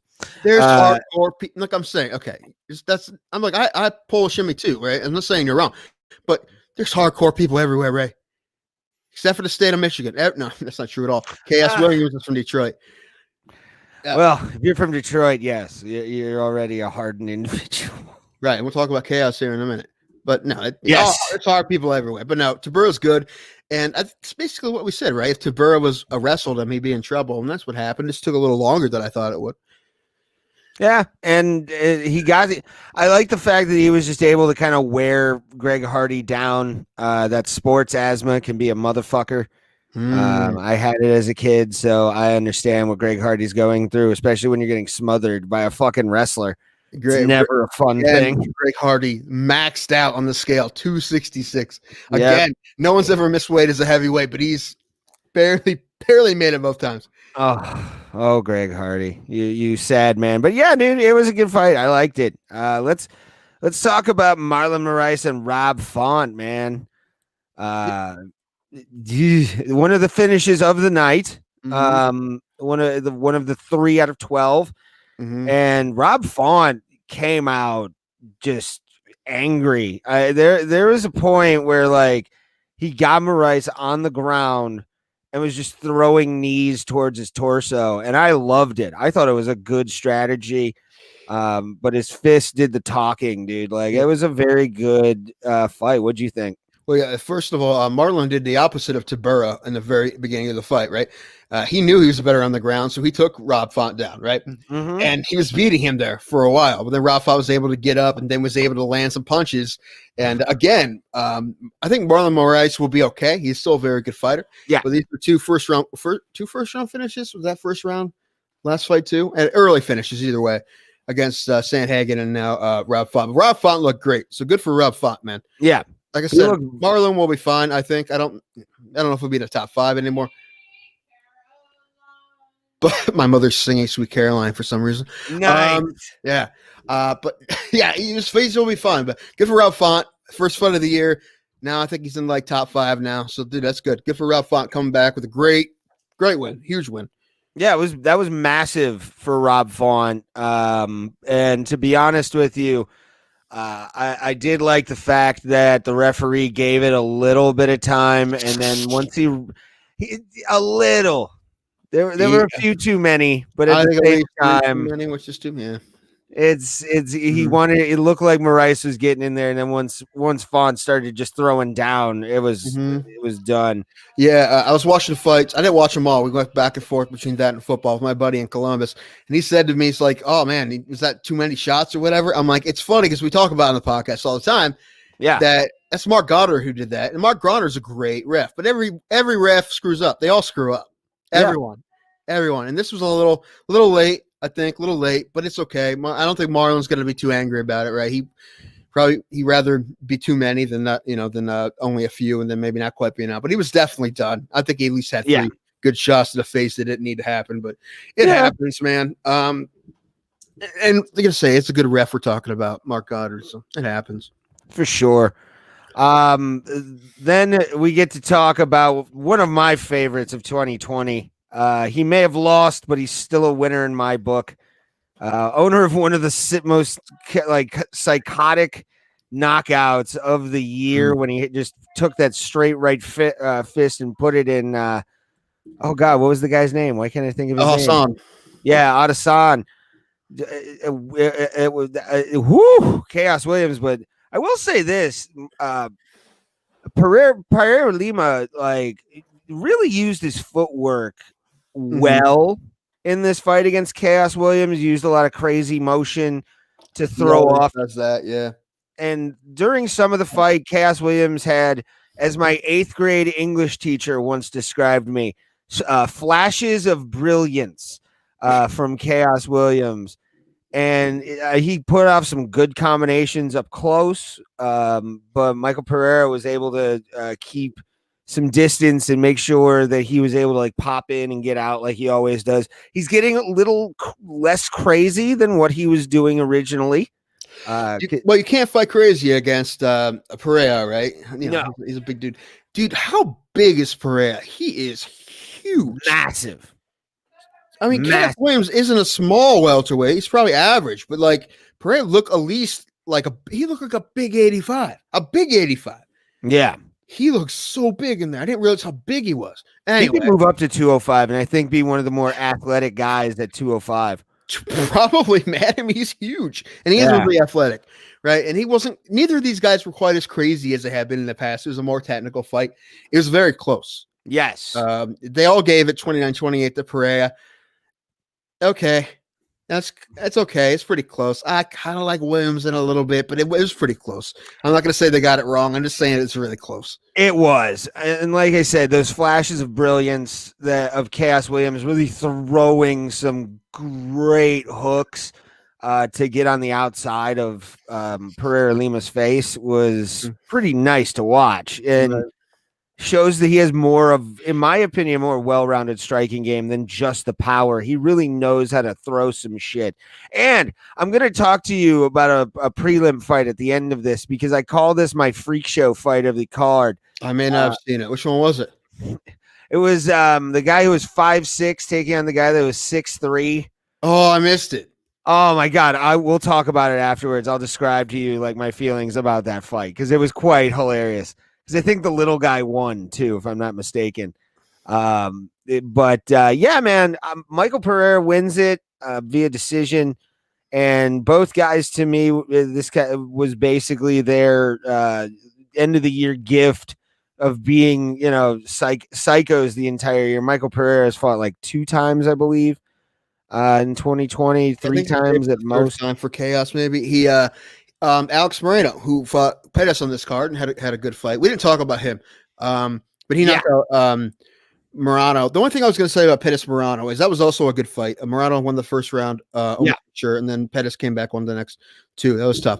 Morano he's interesting, right? Because he's not like a jacked welterweight. He looks a little flabby, but he's not every man. He's not. He does. He's not. He's very skilled, right? He's a jiu-jitsu guy, box. I think Muay Thai guy. I think I know jiu-jitsu because I know, like I said, he's the guy my uncle used to sponsor. I know that at one point my cousin used to go to the gym, the Gracie gym in Houston. I think where he was at the time, but he's not an explosive guy, right? I don't think he's going to knock people out or be super fast, but he's very technical, and he had a great win in his last win. And he had a very good fight against Pettis, so he'll be fine. He'll be back. He'll have a good fight. I'll say, and Chaos Williams, like this is the matchmakers watch all the fights, right? So if you lose a fight like this and you look good, they're not gonna. Your stock doesn't really go down too much, right? No. Like if he, the difference between him beating, if he would have got the decision in this exact same fight, it probably wouldn't be much different for him. Who's gonna get next? I don't know for sure, but he's gonna get somebody tough next again. A good matchup for him. I don't have any guesses, but both of them, they're both tough, and that was a good fight. Yeah, I like I said, this wasn't a barn burner of a card. This wasn't anything where you're like, oh my God. It was basically a let's get stoned and watch UFC kind of night where it's just a chill, like nothing really happening. Mm-hmm. And then all of a sudden, boom, you get some decent sparks where you're like, yes, I love this. And the one for a fight where I talk about that is this fight. Marlon Vieira versus Jose Aldo, which was it was a back and forth, and I could see, and you could tell Vieira was getting a little frustrated with Jose Aldo at certain points in between rounds. He knew he wasn't really doing enough, kind of thing, and even in the third. He kind of like went like, man, I know I lost that fight. Like, what do you think about that? This is one that we popped on when I was watching with my buddy in Columbus, and he kept complaining about it. He kept complaining about how Aldo wasn't doing anything. This is the third round. Yeah. And I'm like, it's hard to explain to people who don't watch a lot. The ground game, they understand the stand-up part, right? Because boxing's been around forever. Yes. I understand that. It's the ground game stuff. They're just like, why is that entertaining? I'm like, because look, he's trying to work a choke, all this, blah, blah. And also, there's something to say about he was smothering Vera in that third round. Yeah. Like, get to say, I'm like, he is opposing his will in the guy. Yeah. Right? So, what was it? Josie Aldo can still fight. There we go. That's what we got for this. We're not surprised. No one's surprised. He's still a very good contender. I like that. Man, I like him and Frankie Edgar as a fight. I think that'd be a good fight. That would actually be a fun fight to watch. That happened? That happened before, right? Might have for the title. You're going to say it had to have happened before. So maybe it's not a smart fight. It's happened that much before, but come on, here it is. Josie Aldo. Oh, I don't want a lot for Christmas. There's just one thing that I need. And I missed it again. You missed your cue. I did. You're too slow. You're too perfect. I know I'm perfect. I'm perfect. And all right. Yes, he beat him. Although decision win back in the day, 2016. Wow. For what at the time was the vacant interim title for featherweight. Was that UFC 200? Yeah, yes, sir. Yeah. Okay. Yeah. You know what? And he also beat him and won at 156. So yes, they fought twice. You know what though? Usually I'm not a huge fan of rematches because they're both older. It's been over 4 years. It's going to be about 5 years if it happens again. And they're in a different weight class, and they're both trying to make it up, a spot in a different weight class. I would like that fight. I don't know if they'll do it, but I would like it. It would be interesting. Especially it'd be a 3-round fight, most likely. Well, maybe not. But I would like to see it as a 3-round fight because they've been doing 5-rounders, right? So let's see a 3-round fight. Let's see what happens there. There's a lot of other fights for both of them, but I think, there's both guys who've been around a while who still want to be relevant. So have them fight each other, see which one is the most relevant. Absolutely. Oh, couple more things. I'll do it in between fights because I'm thinking about it. The 16th card, the next card, UFC on the 16th. Did you see? That's going to be on ABC, baby. That's going to be on primetime network television. Really? The ABC. Yes, sir. Nationally broadcast on the ABC. I figured maybe that would happen eventually. I was waiting for it. It hasn't happened yet, but it's going to be the Cater Holloway card. That is actually a really good thing to do. Yeah, man. Fox did it. That should be interesting. That's a Saturday card when that's right when college football is going to be over. So, yeah, that should be interesting. And ABC should get back into sort of the wide world of sports kind of thing. I want like wide world of sports to come back. That way you do have boxing on ABC again. I think that would be something to put on there, like maybe a Tyson Fury fight, or because you can make a lot of ad revenue off of those fights where it's like, oh my god, it's on free and here's everything, and the ring would probably look like one of the UN building. There'd be so many just colorful logos all over everything. Like this is going to be the first. My brother lives in the middle of nowhere. His internet works, but it's kind of shady. He doesn't have ESPN Plus, and you can't get pay-per-views on cable anymore or satellite. You have to get it through ESPN Plus. So this is going to be the first time he can watch a card at his house since they went to ESPN, and that's probably the same for a lot of people who don't have ESPN Plus. So there's probably going to get a good draw. I hope they do. It's a pretty solid card. I think the Wednesday card is more exciting. That's the hazmat suit, Samaev and Leon Edwards. And also, just saw this. I'm excited for this one. Michael Chiesa, Neil Magny. That's going to be sexy. Yeah, it's going to be good. It's another one of those where I don't want anybody to lose. Yeah. Yeah. That's the main event in this fight. I didn't want anybody to lose. That's another. Although I do want Michael Chiesa's mom to cry. So I'm gonna pick. Don't talk about Glass mom like that. Come on. Fag. Anyway. Big business, Ray Hochlock, the worst person on earth. Again. I'll say. But yeah, man, I'm excited. I didn't know it was going to be on ABC. That's going to be actually a nice, cool thing. But yeah, I think with the fact that Disney owns all these properties, we're gonna see a shift again in entertainment back to channels putting on sports events a lot to get viewership up and all that kind of stuff. And this will probably be the first big boost in that ratings. Oh, possibly. I want to see UFC fights on Disney Plus. That's what I want next. Oh my God, that would be awesome. They must I dress want like UFC Disney characters or Boba Fett. I want Fight Pass to merge with Disney Plus. I just want to watch all the fights on Disney Plus. And I want to have nice Disney like glitter magic graphics and whatnot. And yeah, that's what I want. It's raining fairy dust in between round changes. Yes. Did you see that Nickelodeon is going to broadcast one of the wild card games for the playoffs? Really? I was like, man, it's been so long since I watched the Browns in the playoffs. That's what it's going to be. I'm going to have to watch them on Nickelodeon. And there's like SpongeBob SquarePants doing the play-by-play. And they said they're going to do like Nickelodeon graphics and stuff and have like kids on the sidelines doing reporting and whatnot. Now, I'm pretty sure you can also watch it on another channel. Like it's not, you can't only watch it on Nickelodeon. But I said to my brother, man, at least you have that channel, right? We watch it on Nickelodeon. I thought we were going to have to watch. I watched the Browns game Sunday at his house. And the week before, Dish Network had a issue, DirecTV had a issue with Channel 3. They didn't have it the week before, but they got it back. He was able to watch it on Channel 3. But the week before I was over there, we watched the Monday Night Football game on it was Bills Steelers on the Spanish channel. We watched it in Spanish. There's a weird loophole that you couldn't watch it on Channel 3, but you can watch it in Spanish. But it's football. We knew what was going on. We were drinking and yelling at each other anyway. It didn't really matter. We would have watched it in Spanish at his house Sunday if we had to. That's funny. Oh, let's talk about this main event, sir. Let's do it.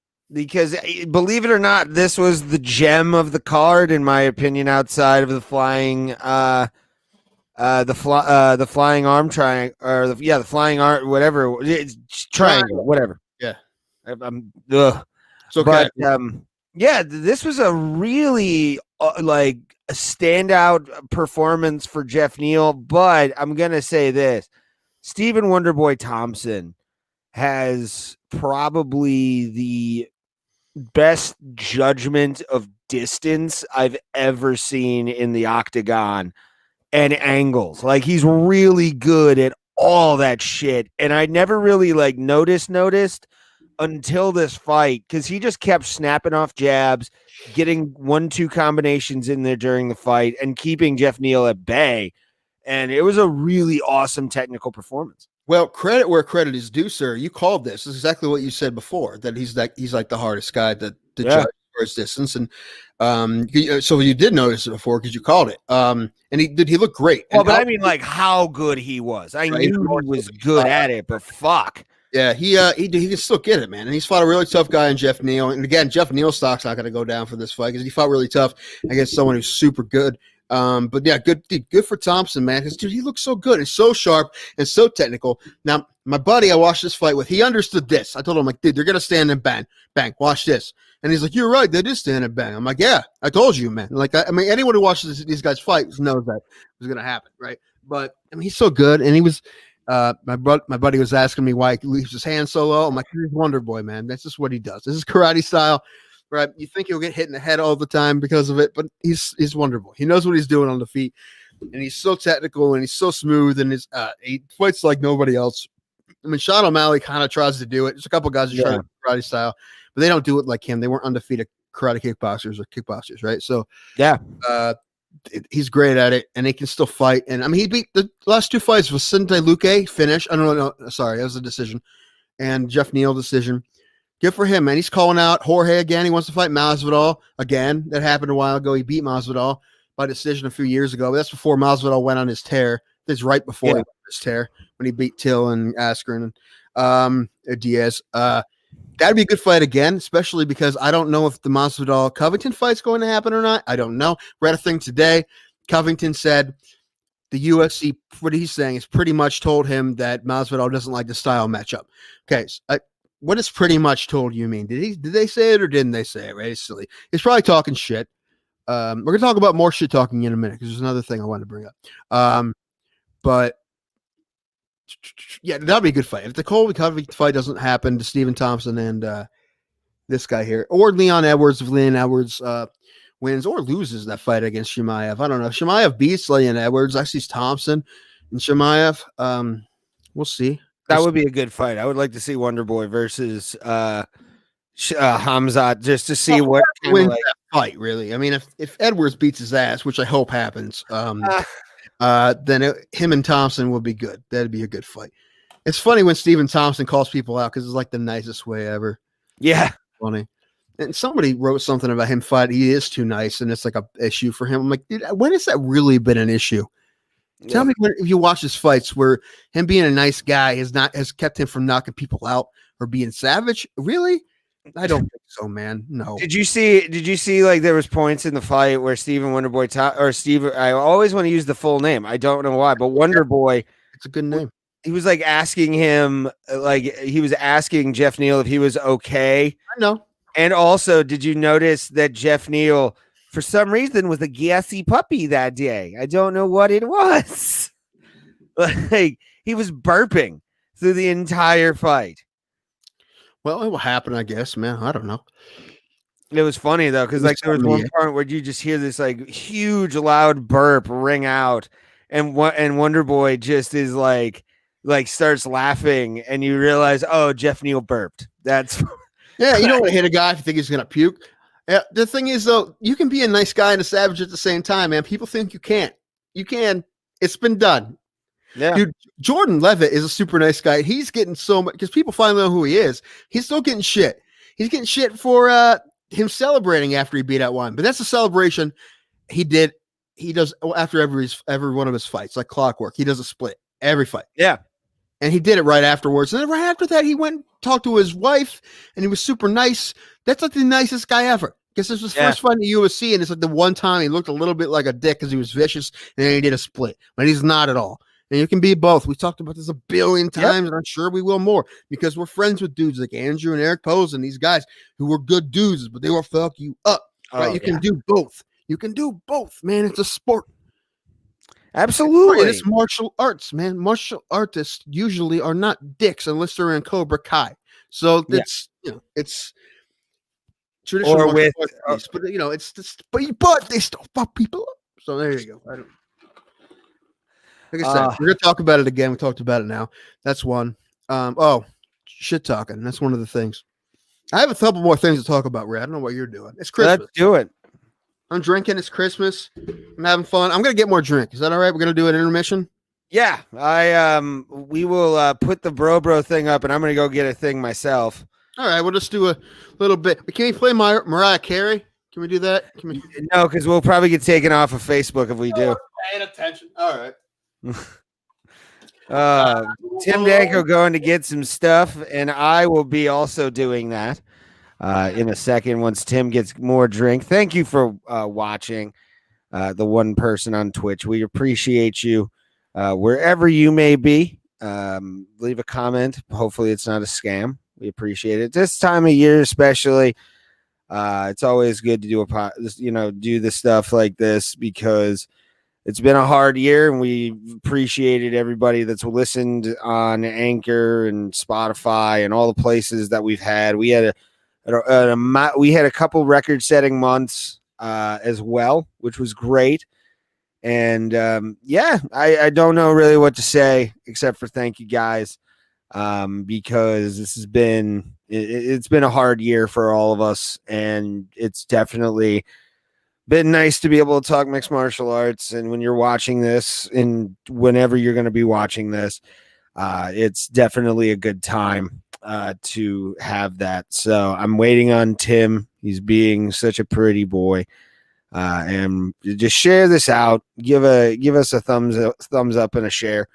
It is Christmas, so please make this happen. We're amazing. And yeah, it's definitely something we enjoy. Shout out to you and yours for this holiday season, and we appreciate you guys being with us along this way. So Tim is taking a hot minute to get his drink, and the stuff I have planned and that we have planned in 2021 for Bro Plata hopefully will help us take off. Thank you for joining. The one person on Facebook. We're just talking Christmas. Leave a Christmas comment as well if you're watching this wherever you may be. Let us see it. We'll post it up on the wall. If you're just joining, Tim is getting a drink right now. He's being a little bit of a boozy Susie, which is always fun. If you're drinking, post a comment. And then share this out as well. Give it a like, and make us validate our existence, guys. It's just how I want the Bro Plata to be. It should be a thing. And yeah, well, we're gonna have some ideas. Tim's back! Yay! Tim's back! Tim is back on the Bro Plata. He's definitely wearing a wig, and his name's Tim Danko. You trying to scare people away from our podcast here, Raymond? I mean, we had somebody and then they left, so that's always a thing. We got one listener on. We got our obligatory listener on Twitch. Right. I thought the rule is you don't tell me ever how many listeners are. We've had a few today. We've had a few. I always try to pretend like someone is listening, and like what I don't want is like if we ever get a good bump, and then you tell me, dude, there's like 30 people listening. I don't want you to tell me because I don't want to change what I'm doing, right? No. So don't tell me. And I don't want you to change. Good. I don't want like you. I don't want to get nervous. Are. Like right now, I wouldn't because I'm drunk and I don't give a fuck. So it's fine. Let me go get a drink and I'll be right back. You entertain the people. All right, man. I'll try to find some news. I have a couple things I want to talk to you about, but before that happens, let's take a look at. Well, Merry Christmas, everybody. Okay, so like I said before, we're gonna do an award show on the. Actually, man, I don't know. Next week, sometime before New Year's, sometime in the middle of the week, probably. We'll let you know. The Platas, we're gonna go through our favorite knockouts and fights, and we're gonna try to show as many clips as possible. So it's gonna be another live stream, and we're gonna try to find as many clips as we can of those knockouts and submissions and whatever else we find interesting and cool and fun. If anybody paying attention has anything to send us, any cool fights or clips or anything from this past year, that's fine, man. That's cool. Any good street fights, anything really. I mean, send us whatever, man. You see any good clips of anything, man. Obscure stuff you found in some weird corner of the web, send it to us, man. We'll check it out. We'll talk about it. Always, man. We always could use the help, man. Let's talk about some cool shit. Oh, let's look at some UFC news. What do I got? Well, this is the one I just talked about, man. I just talked about here Colby Covington saying Jorge Masvidal doesn't want to fight him. Jordan Levitt responding to people, say he gives him shit about the split. Yeah, we pretty much talked about all these. Oh, Mike Jackson. This is a fun one. Raymond, now that you're back, coming up here soon, I believe the 20th. Yeah, the 20th. The UFC is bringing back Mike Jackson. Remember Mike Jackson? Yeah.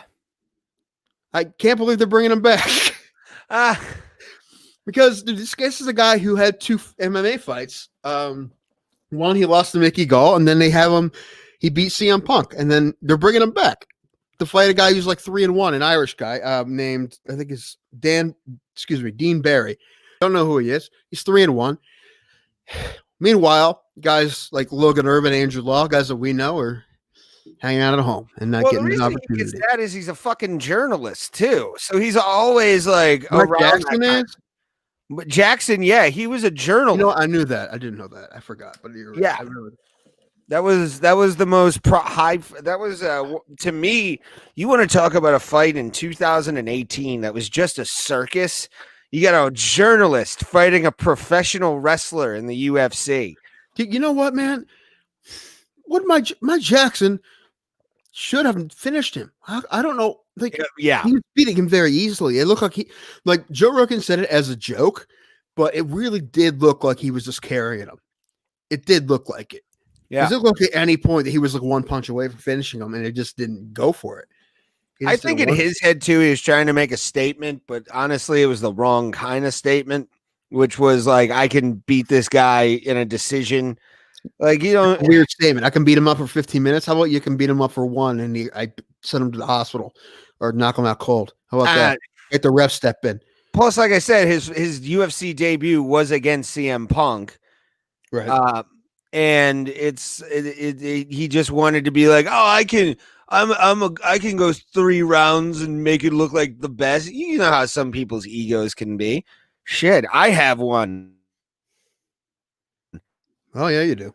I got a big ego as well, but it happens. Oh man, Jimmy What Rivera, else would you Pedro like to Munez. talk about? Sexy? Jimmy Rivera, Pedro Huh? Munez is also on that card. I'm just saying fights is on the card the 20th. I'm looking at some fights coming up. Those next 3 cards. Those are about the only ones that we have full cards for. This I don't it hasn't been official yet, but it says it's been agreed to. And it's going to be the main event at 257.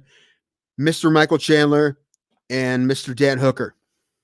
Ooh. Yeah, that's good. I was hoping Gaethje at first. I thought that. I heard that. I saw a fake poster that looked real for that at one point. But him and Hooker is good too. I figured if it wasn't going to be Gaethje, I figured Hooker would. I'm pretty sure I've said that too on this podcast. Hooker would be good. So I like that, man. That's going to be interesting. Hooker's very tough. I like to see Chandler get the win because I want people to know he's good, and I don't want him to come in and get beat in the first year fighting. Which is almost what happened to Ben Askren, who I was going to talk about. Yeah. Because he's got himself a big fight coming up, doesn't he? Yes, he does, my friend. All right, Jake Paul kept talking shit about Conor McGregor trying to get that fight. And Ben Askren took it. And you know what? I love it. I really do. Number one, it's a more competitive fight. Oh, there's a lot of what ifs in that fight. But the selling point is if you can't get someone like Conor McGregor who can sell a fight, Ben Askren has always been able to sell a fight. Yes. He talks that shit. He doesn't give a fuck. Like Jake Paul. So this is going to be very, very entertaining. This is a social media war is going to be super entertaining all the way up to this fight in March. Oh, yeah. It's going to be a boxing match. And the question is, Ben Askren, being the kind of fighter he is, which is a wrestle-first pressure fighter, what's the stand-up like, right? This is the points that Ben Askren made. Number one, this is the kid who's been boxing Jake Paul for a little bit, but he's definitely a sharp. Like, he definitely has some boxing skills. Oh, yeah. It's very obvious. He does. He's an athletic kid for sure. Yeah, he was a Disney star. It has nothing to do with this now, right? It doesn't. Because he is tough. He beat out another athletic guy, Nate Robinson, but he was a better boxer. Ben Askren has been an athlete for a very long time. He's been in the Olympics, right? He's been a champion in multiple promotions. But yeah, his fighting style is not boxing. However, he also, it's not like he doesn't train that all the time. And he trains against really good guys who can really fight on his feet. So he's been training it for a long time. I think you're going to see he has hands. Like, I'm sure he has hands. He's never been the guy to fight with him because he knows what his strength is, and he always fights towards his strength, right? Some guys get hands, they go away from their strength, and we talked about that with Andrew Law of this judo. He's never been that guy, right? A lot of judo guys learn how to punch, and they just do that more than they do their judo. They don't go to their first martial art, their first strength. Ben Askren has always done that. That doesn't mean he can't do it. That doesn't mean he can't box. And he's going to have a couple months here. Definitely not a power puncher. It's going to have a few months of a boxing camp, and it's going to be closer than if he fought McGregor.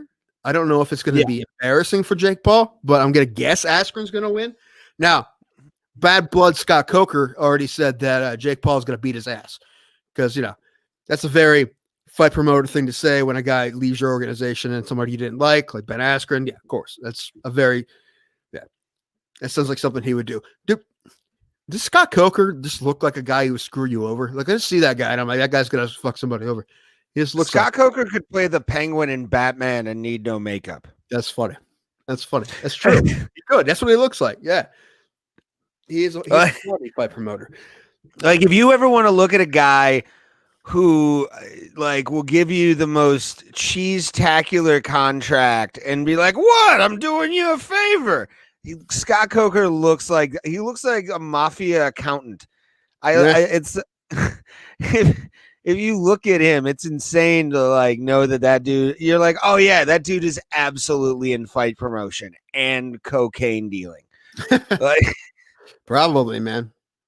Also, man, shout out to a very good comic who's in recovery now, Mr. John Maloney. Yeah, man, I saw that. Yeah, I don't know if anyone's really saw that coming. However, it can happen to anybody, man. So dude, last thing I'm gonna do is talk shit about the guy. I hope the guy gets help, and I hope he's gonna be all right. Yeah. I love John Mulaney. Excuse me, I said Maloney. Mulaney. Yeah, he's great. He does a lot of great stuff. Big Mouth is hilarious, and his specials are great. And he's done a couple different things with kids, and he's done a bunch of acting, and he was in the Spider-Man universe, multiverse, movie. He's great. I love John Mulaney, and I hope he's gonna be all right. So a lot of people, for whatever reason, he fuck some already had shit. like a. Well, I was gonna say he already had admitted in his stand-up years ago. I was listening to our friends Bill Squire. I almost said Billy Squire. It's like I'm fucking Pete all of a sudden. Like Billy Squire, I don't understand you. Why you? Squire. And Mary were talking about this because Mary's a recovering alcoholic. Right. And they were talking about the addiction part. And I guess he in his stand-up, one of his first stand-up specials, he wound up or talking about like drinking at like 13 and like at a very young age kind of thing. So like he's had this in his own thing. And I guess at one point too, he actually got a job working with Seth Meyers because he wanted to have a schedule and a boss to do something because an addict usually needs that kind of stuff. Yeah, they didn't make it seem as strange because I know he took the job with Seth Meyers, and he's doing all this stuff. And he said it on, I think it was on Kimmel. Like his therapist told him if he doesn't have a schedule, he's going to go nuts. So that's why he went to Seth Meyers because he needed something to do, I guess. So yeah, which was cool. So, I mean, this is happening. That's a bummer. Hope he's going to be all right. Yeah, I think he'll pull through. This year has just been garbage on everybody to begin with. So if you had any kind of problem like that, it's only been amplified. Geez, for sure, man. Whatever. This is what I want to talk about. I have my new favorite Twitter follow. Yes, I wanted to hear about this. Eve 6. Yeah, dude. How did you pull that off? Have you checked out the Eve 6 Twitter? No. Dude, all right, let me pull it up and I'll try to read something. Going there right now. He's been tweeting like 40 times a day for the last couple of weeks. But he's talking shit about all these 90s bands. He talks shit about himself and his band. He had a tweet that said that he was literally a virgin when he wrote the quote Heart in a Blender song. Then he starts tweeting a bunch of celebrities asking him if they like the Heart in a Blender song. Yeah, I'm looking. If the Heart in a Blender song charts next week, I'm gonna eat a plane. The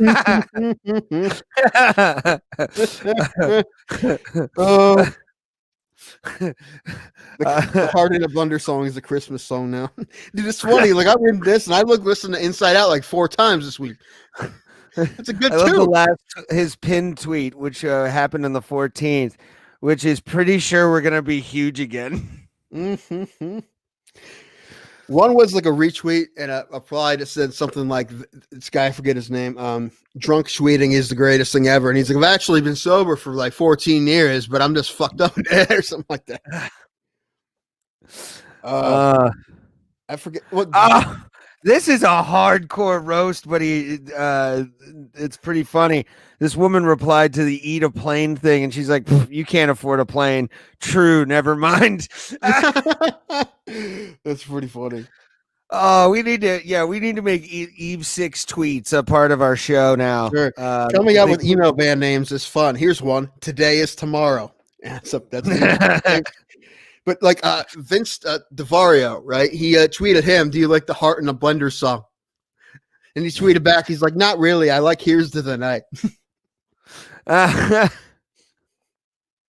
Yeah, we'll have to keep an eye out on Eve 6 and I'll give them a follow as well on my regular Twitter, which is at Ray Highclack. Just, look at the screen and give me a follow. Right here below my finger is where you can follow me on our social medias. Dick Danko as well. Me and Johnny Radke from Filter watched the singer of Trap get his ass kicked at a bar somewhere in the Midwest. Oh God! He has a bunch of it's like the guy from Third Eye Blind fucking my girlfriend. Oh, these are funny.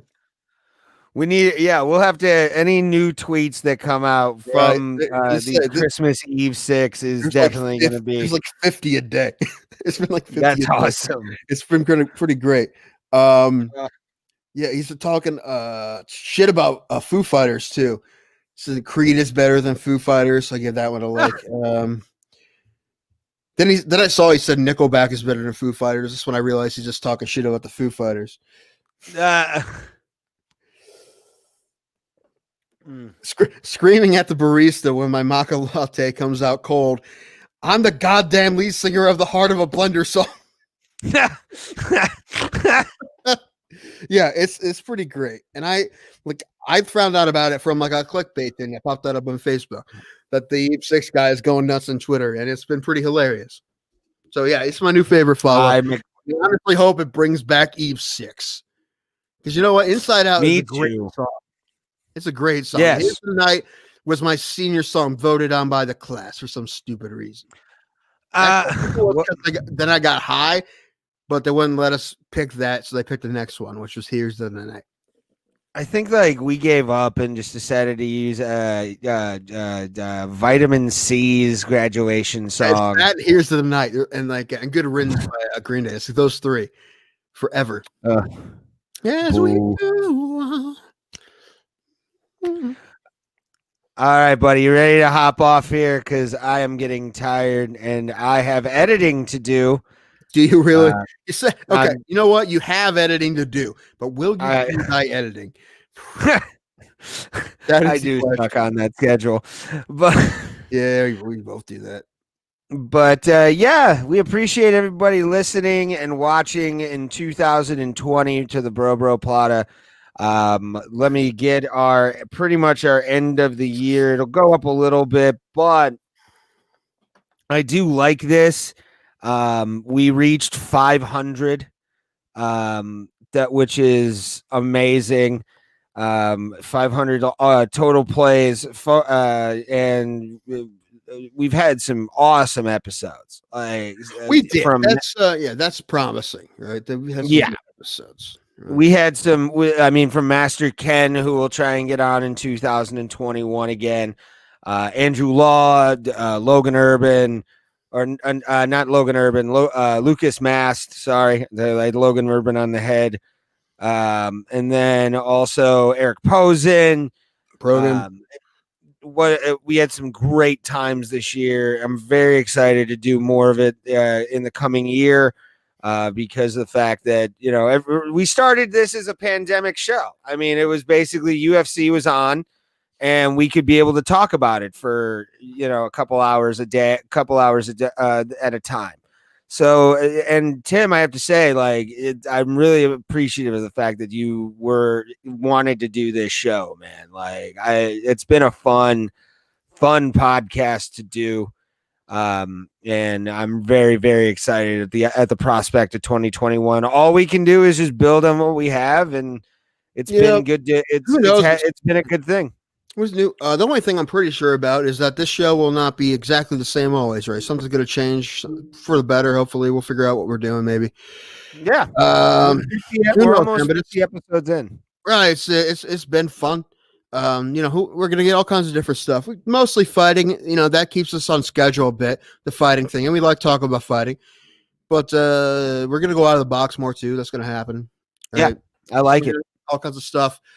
Man. Who knows, man? Let's try to get more guests for sure. We need to get better at that. And all kinds of stuff. Whatever, man. We'll see. We're gonna do a couple more this year, and then we'll go on and see what's going on with the 2021. Absolutely, my friend. So for Tim Danko, I'm Ray Highclack. Thank you guys for joining us on Christmas Eve and being with us into the new year as well. Santa thanks you with all of his heart and tells you watch more mixed martial arts because it's always more fun. For Tim Danko, I'm Ray Highclack. Have a good night, everybody, and we will see you next week.